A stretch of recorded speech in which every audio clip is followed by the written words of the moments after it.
Hello everyone. What's up? Welcome to the GMB channel. Hope you will enjoy our video. Before we begins, hit the subscribe button and give this video a thumbs up. Here is the news title. Rachel Reeves heading for disaster as new OBR forecast deals. Body blow to finance plans. The Chancellor has received yet more bad news as her budget continues making things worse for Britain. Rachel Reeves has received a major blow after the UK's economic watchdog delivered its first verdict on the state of the country's finances ahead of the spring spending review. The Office for Budget Responsibility, OBR, has found that Ms. Reeves is on course for a budget deficit thanks to her decisions, something that would break a key promise by the Chancellor. Ms. Reeves has pledged that day-to-day spending must be paid out of taxes and can't come from borrowing. Therefore, the OBR forecast, revealed by Bloomberg, means Britain is on course for either higher taxes or spending cuts, something that could prompt a major rebellion by Labour MPs. The deficit has been born of a combination of cuts in forecasted growth, confirmed by the Bank of England last week, and the rising price of government borrowing. Ms. Reeves's first budget left her with $9.9 billion of so-called headroom, meaning she had a $10 billion buffer in case the cost of borrowing increased or GDP growth fell. However, the turbulent market moves earlier in the year has wiped this out, if the OBR's reported forecast is correct. In January, the Institute for Fiscal Studies warned that the Chancellor's stability rule, that day-to-day spending must be met from taxes, was on course to be wiped out. On January 8th, a Treasury spokesperson issued a very rare statement reaffirming the government's commitment to the stability rule, describing it as non-negotiable. A Treasury source also said the Chancellor had been clear she would not repeat the massive tax rises of her October budget, largely confirming that if the OBR found Britain on course for a deficit, it will be met with spending cuts. Bloomberg reports the OBR saying that for every 1% downgrade to projected GDP at the end of this parliament, Ms. Reeves will need to find $20 billion in savings to continue meeting her borrowing rules. Last week, the Bank of England cut their 2025 growth forecast from 1.5% to just 0.75%, warning that business and consumer confidence are on the slide. Governor Andrew Bailey warned, "We now expect GDP growth to be notably weaker in the near term before picking up from the middle of the year." Rachel Reeves will conduct her first spring statement on March 26th. While she previously suggested she wants to avoid making major tax changes in the spending reviews, it's widely believed the volatile economic situation will force her hand this spring. She told the CBI conference in November there would be no more taxes. However, this was quickly walked back on by the Prime Minister. Farmers in particular will be hoping Ms. Reeves uses the March 26 event to water down her planned inheritance. Rachel Reeves, heading for disaster as new OBR forecast deals. Body blow to finance plans. Rachel Reeves, the Chancellor of the Exchequer, has received a major setback as the Office for Budget Responsibility, OBR, delivers a bleak economic forecast ahead of the spring spending review. The OBR's analysis suggests that Britain is on course for a budget deficit, a development that directly contradicts one of Ms. Reeves's key financial promises. This could force her to choose between raising taxes or implementing spending cuts, either of which may provoke a backlash from within the Labour Party and the wider public. The stability rule under threat. Ms. Reeves has been adamant that day-to-day government spending should be financed through taxation rather than borrowing. However, with economic growth projections being revised downward and the cost of government borrowing increasing, the Chancellor's fiscal plans appear to be unraveling. The situation is compounded by the latest figures from the Bank of England, which recently downgraded its 2025 growth forecast from 1.5% to just 0.75%. This economic reality has significant implications for the government's fiscal strategy. According to Bloomberg, the OBR has warned that for every 1% drop in projected GDP at the end of the current parliamentary term, the Chancellor will need to find an additional $20 billion in savings to remain compliant with her fiscal rules. With growth forecasts being slashed, the pressure on the Chancellor to make tough decisions is mounting. Turbulent market conditions and the vanishing headroom at the heart of Ms. Reeves's fiscal strategy was the $9.9 billion in headroom that was meant to provide a buffer against unforeseen economic shocks. However, recent market turbulence has wiped out this cushion, leaving the government with little room to maneuver. The rising cost of government borrowing, reflected in higher gilt yields, has further exacerbated the situation. In January, the Institute for Fiscal Studies, IFS, raised concerns that the Chancellor's so-called stability rule was at risk of being breached. The Treasury responded with an unusual public reaffirmation of its commitment to the rule, calling it non-negotiable. However, as the economic outlook worsens, the feasibility of adhering to this principle without making significant policy adjustments is increasingly doubtful. Political fallout, tax rises or spending cuts. Ms. Reeves finds herself in a precarious position. The Treasury has already indicated that she is unwilling to resort to another round of significant tax increases, having already implemented major hikes in her October budget. If tax rises are off the table, spending cuts appear inevitable. However, cutting government spending would likely lead to public dissatisfaction and potentially trigger a rebellion within labor ranks. Labor backbenchers, who have long advocated for increased public investment and social spending, are unlikely to support austerity measures. The opposition will also seize on any spending cuts as evidence that the Labour government is failing to deliver on its promises. Implications for the March 26th spring statement. The timing of these developments could not be worse for Ms. Reeves as she prepares for her first spring statement on March 26th. Initially, she had signaled a preference for avoiding major tax changes during spending reviews. However, given the deteriorating economic outlook, many analysts believe she will have no choice but to take action this spring. At the Confederation of British Industry, CBI conference in November, Ms. Reeves pledged that there would be no further tax increases. However, this statement was quickly contradicted by the Prime Minister, raising doubts about the government's true intentions. With economic conditions deteriorating, it remains to be seen whether Ms. Reeves will be able to keep her promise or if she will be forced to backtrack once again. Industry concerns. Farmers and business leaders speak out one of the key areas of concern.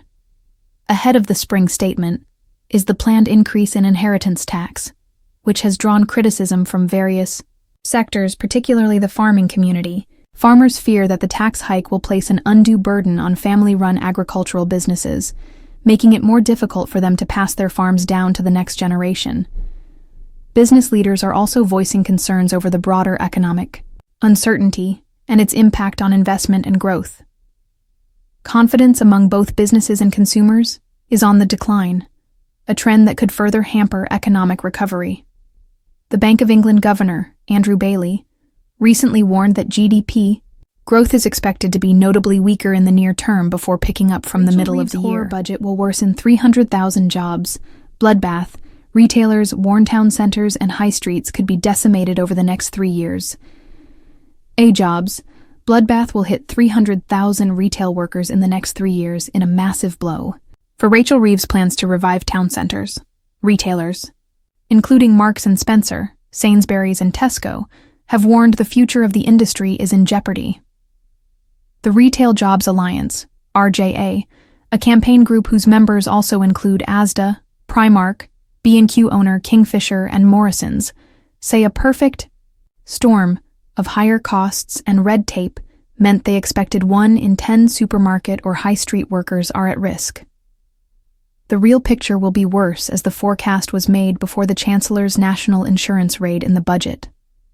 Rami Baitier, chief executive of Morrisons, said, "Supermarkets are grappling with rising costs and steep taxes. Now we face the prospect of even higher business rates. We'd urge the government to rethink its plans and protect all shops from a damaging new rates hike which would hit jobs and the high street." Andrew Griffith, Shadow Secretary of State for Business and Trade, said, "Retail businesses are facing an onslaught from the government. Business rates hikes, 1970s, inspired employment laws and tax rises simply for employing staff will see the shutters closed forever on thousands of shops. The choices labor have made will directly lead to job losses, with the worst impacts felt in the most disadvantaged communities. Is this the change people voted for? The retailers, which are part of the RJA, employ just under a third of those working in the sector, equal to almost 1 million people. It comes as the campaign group re-established itself amid fears over looming higher property taxes for many large city center stores, on top of rising worker costs.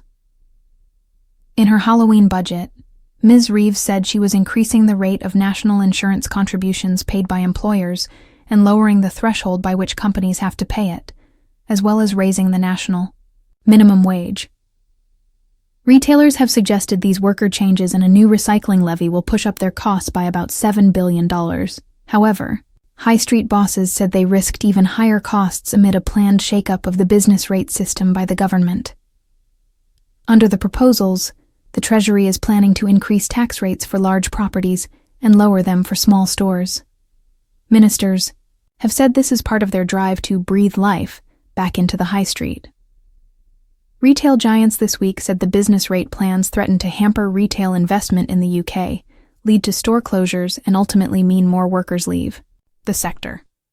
A Treasury spokesman said, "We're leveling the playing field for high street businesses by permanently cutting business rates and removing the $110,000 cap for over 280,000 retail, hospitality, and leisure business properties, while also capping corporation tax for the duration of Parliament." Reeves' horror budget has sparked significant concerns among retailers, with warnings that up to 300,000 jobs could be lost over the next 3 years. Major high street and supermarket chains fear that her economic policies will create a bloodbath in the retail sector, leading to mass closures and widespread unemployment. The threat to retail jobs retailers, including industry giants like Marks & Spencer, Sainsbury's, Tesco, and members of the Retail Jobs Alliance, RJA, such as Asda, Primark, B&Q owner Kingfisher, and Morrisons, have raised the alarm. They argue that the government's approach to taxation and business rates is creating a perfect storm of financial pressure that will devastate the sector. Rami Baidier, CEO of Morrisons, articulated the concerns of many business leaders, stating, "Supermarkets are grappling with rising costs and steep taxes. Now we face the prospect of even higher business rates. We'd urge the government to rethink its plans and protect all shops from a damaging new rates hike which would hit jobs and the high street." The impact of new business rates and national insurance hikes. The government's planned overhaul of business rates aims to redistribute tax burdens, increasing rates for larger properties while providing relief to smaller stores. However, critics argue that this shift will discourage retail investment and lead to widespread closures. Additionally, Ms. Reeves's budget includes an increase in national insurance contributions paid by employers, coupled with a lower threshold for payment. These changes, alongside a planned rise in the national minimum wage, have been described as an unsustainable financial burden for many retailers. Retailers estimate that these measures, along with the introduction of a new recycling levy, will collectively cost the sector around $7 billion. The RJA warns that this could accelerate store closures, putting hundreds of thousands of jobs at risk and leaving town centers and high streets desolate. Political and economic fallout. Andrew Griffith, Shadow Secretary of State for Business and Trade, condemned the government's approach, stating, "Retail businesses are facing an onslaught from the government. Business rates hikes, 1970s, inspired employment laws, and tax rises simply for employing staff will see the shutters closed forever on thousands of shops. The choices labor have made will directly lead to job losses, with the worst impacts felt in the most disadvantaged communities. Is this the change people voted for?" The Treasury, however, maintains that its approach will ultimately benefit high street businesses. A Treasury spokesperson stated, "We're leveling the playing field for high street businesses by permanently cutting business rates and removing the $110,000 cap for over 280,000 retail, hospitality, and leisure business properties, while also capping corporation tax for the duration of Parliament."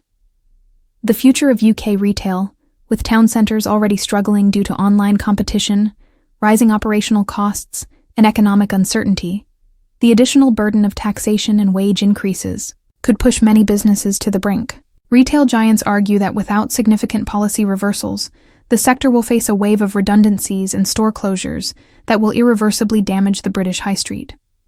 Consumer spending trends further complicate the issue, as shoppers continue to gravitate towards online retailers and discount chains, leaving traditional brick-and-mortar stores vulnerable. If the predicted job losses materialize, the knock-on effect on local economies and communities could be catastrophic.